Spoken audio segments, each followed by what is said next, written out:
Welcome to day 10 of the monkey's paw with one day to go. We left the Whites with Mrs. White wanting Mr. White to make a wish with the monkey's paw. Do you think he'll do it? Let's see. Even his wife's face seemed changed as he entered the room. It was white and expectant, and to his fears seemed to have an unnatural look upon it. He was afraid of her. "Wish!" she cried in a strong voice.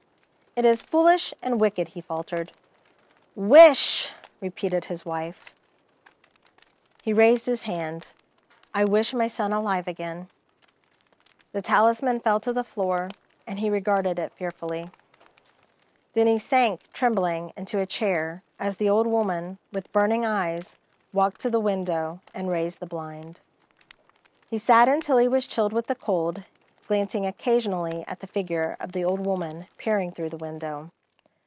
The candle end, which had burned below the rim of the china candlestick, was throwing pulsating shadows on the ceiling and walls until, with a flicker larger than the rest, it expired.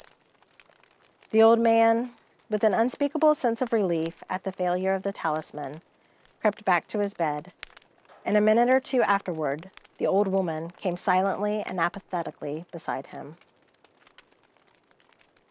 Neither spoke, but lay silently listening to the ticking of the clock. A stair creaked, and a squeaky mouse scurried noisily through the wall. The darkness was oppressive, and after lying for some time screwing up his courage, he took the box of matches and, striking one, went downstairs for a candle. At the foot of the stairs, the match went out, and he paused to strike another.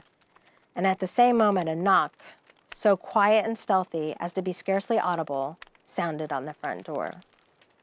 The matches fell from his hand and spilled in the passage. He stood motionless, his breath suspended until the knock was repeated. Then he turned and fled swiftly back to his room and closed the door behind him. A third knock sounded through the house.